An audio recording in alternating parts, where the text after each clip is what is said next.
আসসালামু আলাইকুম ভিউয়ার্স, কেমন আছেন সবাই? আলহামদুলিল্লাহ আমরাও ভালো আছি। আপনাদেরকে আজকে বানিয়ে দেখাবো রসমালাই। রসমালাই বানাতে প্রথমে নিয়েছি 2 লিটার দুধ, ফুল ক্রিম দুধ, প্যাকেটের দুধ।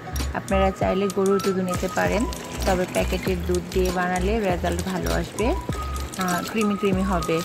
তাহলে আমরা 2 লিটার দুধ দিয়ে শুরু করব বানানো। প্রথমে 1 লিটার নিয়েছি, পরে 1 লিটার নিলাম। তারপরে চাল হতে নেড়ে দিব যেন নিচে লেগে না যায়। কিছুক্ষণ নেড়ে চেড়ে এখানে দিয়ে দিব 2 লিটার দুধের মধ্যে আমি 1.5 কাপ চিনি। প্রথমে 1 কাপ দিয়ে দিলাম, তারপরে দিয়ে দিব আধা কাপ। 1.5 কাপ চিনি সুন্দর মিষ্টি হয়ে যাবে।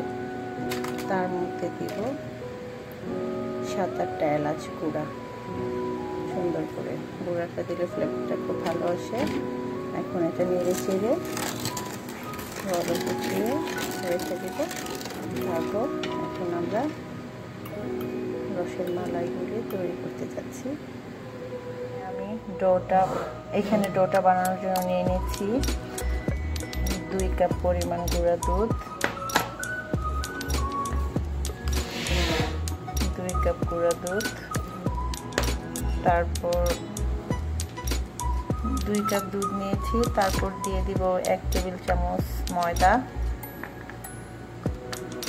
4 চামচ চিনি, 2 চামচ বেকিং পাউডার, 2 চামচ ঘি,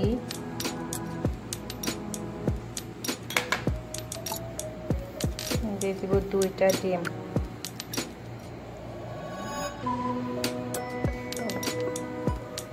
সবগুলো উপকরণ একসঙ্গে মিশিয়ে নেব ভালো করে মেশানোর পর সুন্দর একটা ডো তৈরি হয়ে যাবে। সুন্দর ডোটা তৈরি হলে রসমালাইগুলিও খুব স্মুথ হবে। এখানে আমার ডো তৈরি হয়ে গেছে, খুবই স্টিকি হয়েছে। এখন আমরা 2 মিনিট রেস্টে থাকবো। 2 মিনিট হয়ে গেছে, হাতে ঘি লাগিয়ে নিয়েছি। এখন অল্প করে এভাবে বানিয়ে নেব।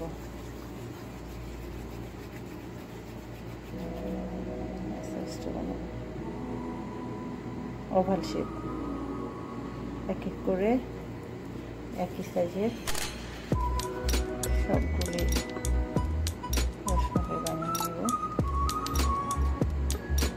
মাশাআল্লাহ করে আমার রসমালাই বানানো শেষ। সবগুলি একই সাইজের ওভাল শেপ করে দিয়েছি, স্মুথ হয়েছে। এইভাবে রসমালাই বানানো হলে দেখা যায় যে 35 থেকে 40টা হয় 2 কাপ দিয়ে।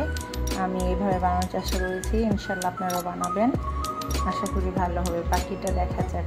এখন আমরা দুধের মধ্যে সবগুলো দিই। দুধটা যখন বলক চলে আসবে তখন আমরা এক এক করে দিয়ে দিব। সবগুলি একসঙ্গে দিয়ে দিব।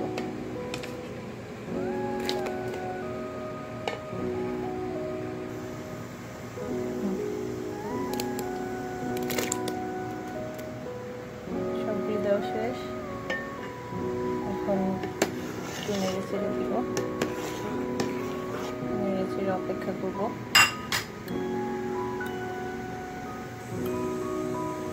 হালকা হালকা নেড়ে অপেক্ষা করব যতক্ষণ ফুলে না ওঠে। ফুলে ওঠার পর তারপর আমরা ঢাকনা দিয়ে দিব। 15 মিনিট এটা হতে সময় লাগবে।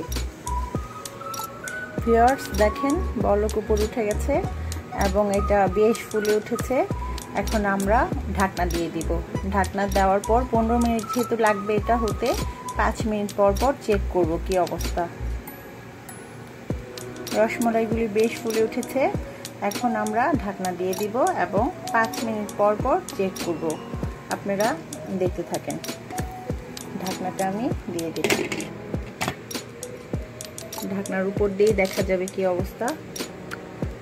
চুলার হিটটা আমি মিডিয়াম করে রেখেছি এবং 5 মিনিট পর পর আমি হিটটা কমাবো, বাড়াবো এবং ঢাকনা খুলে নেড়ে চেড়ে দেব। যখন দুধ ফুলে উঠবে, পড়ে যেতে নেবে, তখন আপনারা চুলার আঁচটা আবার কমিয়ে দিবেন। আবার যখন নিচে চলে যাবে তখন আবার বাড়িয়ে দিবেন। এরপর আমি ঢাকনাটা খুলবো, ঢাকনাটা খুলে দেখব কি অবস্থা। হালকা একটু নেড়ে দিব আস্তে করে, যেন ভেঙে না যায়। দেখেন কি সুন্দর ফুলে গেছে। আবার 5 মিনিটের জন্য ঢেকে দেব। চুলার আঁচ একটু বাড়িয়ে দিয়েছি, আবার বলকগুলি উপর উঠে গেল। যখন বলকগুলি উপর উঠে যাবে তখন আবার কমিয়ে দিবেন, নিচে নেমে যাবে। এইভাবে সুন্দর করে আস্তে আস্তে হতে হবে। মনে রাখতে হবে যে রসমালাই বানানোর সবচেয়ে সুন্দর টিপস হচ্ছে দাঁড়িয়ে থেকে এগুলিকে ভালো করে খেয়াল রাখতে হবে যেন নষ্ট হয়ে না যায়। সবচেয়ে বড় কথা, কারো কারো রসমালাই হয়তো বা ভিতরে শব্দ থাকে, কারোটা ভেঙে যায়, এর জন্য কেউ বানাতে চায় না।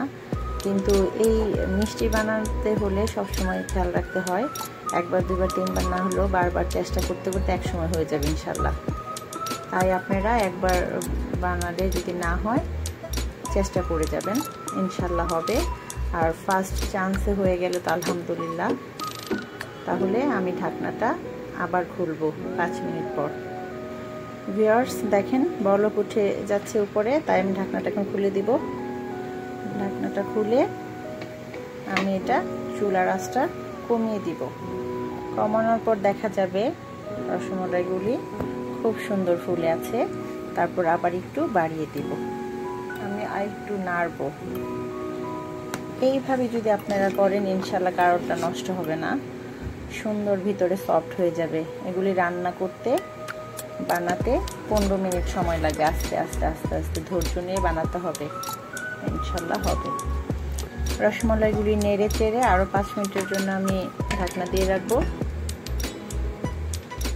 যখন রসমালাই হয়ে যাবে তখন চুলার আঁচ একদম কমিয়ে অল্প আঁচে আস্তে আস্তে সিদ্ধ করতে হবে।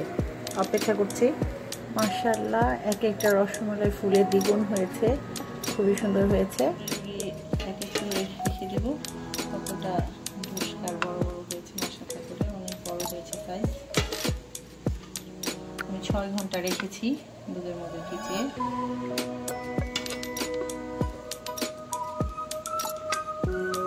একটা ফুলে 2-3 মিনিট বেড়েছে। দিয়েছি, তারপরে খিসা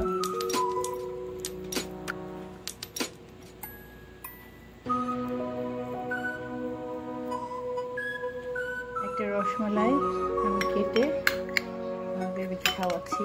নরম হয়ে আছে, টেস্ট করবো আমার বেবিটা। টেস্টি। শেষ রসমালাই আমার হয়ে গিয়েছে।